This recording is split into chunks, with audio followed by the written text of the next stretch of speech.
কেমন আছো, ভাত খাও, মানে তাকা থাকে এরকম, মানে মুখ ফুলায় বসে থাকে, এরকম মানুষ আছে না নাই? দেখবেন যে ও কোনটা কতখানে ভাবলে বসে থাকে,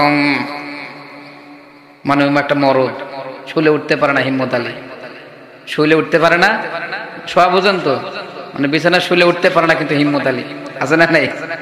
এরকম ভাবলে বসে থাকে, ঘপ করে থাকে, খুব ভাব, মানে খুব রাগের মানুষ।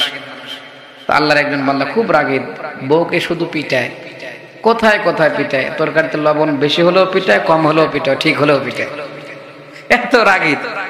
তো আল্লাহর বান্দা খুব রাগী। তো এলাকার মধ্যে মসজিদে একটা তাবলিগ জামাত আসছে, চিল্লার জামাত। আসার পরে লোকজনকে তেশকুল করতেছে, ভাই চলেন তাবলিগে যাই। তাবলিগে গেলে কিন্তু মানুষ অনেকটাই ভালো হয়ে যায়, তাই না?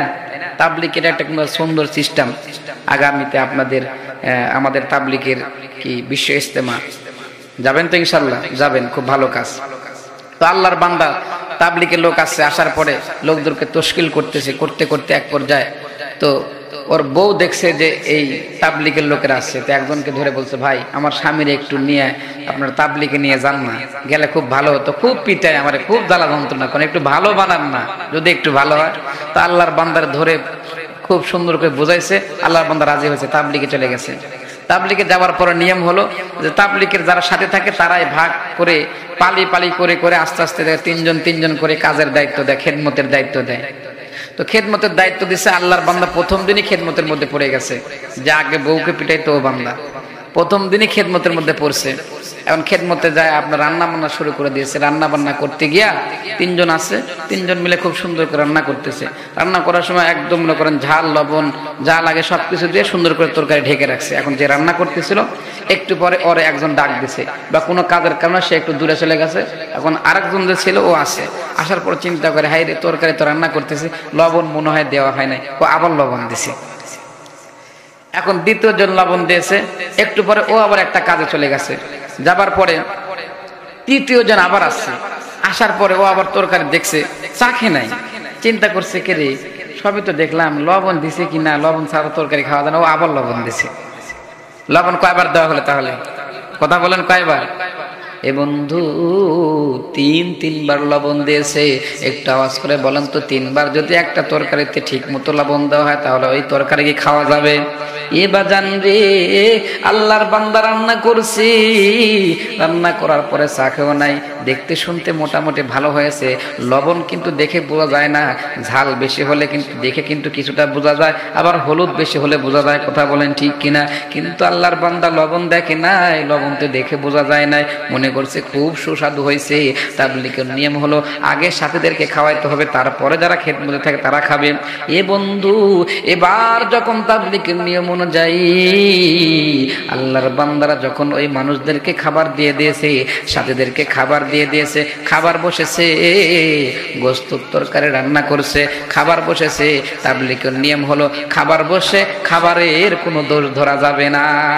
খাবার দিয়েছে বলতেছে আলহামদুলিল্লাহ, যা হয়েছে আলহামদুলিল্লাহ, কিন্তু যতই আলহামদুলিল্লাহ বলুক না কেন, তিনবার যে তরকারিতে ঠিক মতো লবণ দেওয়া হয়েছে, বলেন তো এই তরকারি কি খাওয়া যাবে? এ বন্ধু, তিনবার লবণ দেওয়া তরকারি খাইতে পারে নাই, অনেকগুলো তরকারি বেঁচে গেছে, গোস্তের তরকারি। এখন তিনজন সাথী মনে করতেছে, খেদমতের সাথী তিনজন চিন্তা করতেছে, আরে আমাদের আজকে লাকি চান্স, ওরা তো খেতেই পারলো না, ওদের মনে হয় পেট ভরা আছে, আজকে আমরাই বেশি করে খাবো। এবার তিনজন যখন বসেছে, আল্লাহর ওই রাগীব বান্দাটাও আছে। আল্লাহ রাগীব বান্দা যখন বসেছে, এক লোকমা খাবার যখন মুখে দিয়েছে, মুখে দেওয়ার পরে যখন মুখে দিয়েছে, চিবাবে কি, মুখের ভিতরে যাবে কি, পেটের মধ্যে যাবে কি, মুখে দেওয়ার সঙ্গে সঙ্গেই ওটাকে বমি করে ফালাইয়া দিয়েছে। আল্লাহর বান্দা সঙ্গে সঙ্গে তওবা আস্তাগফিরুল্লাহ করে আল্লাহকে ডাক দিয়ে বলে, মালিক,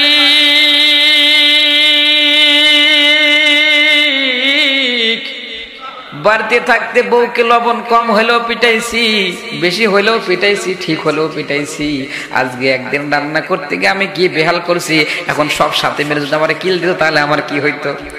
ওগো আল্লাহ, এতগুলো মানুষ যদি ধৈর্য ধরতে পারে, আমি তোমার বান্দা, আমি কেন ধৈর্য ধরতে পারবো না?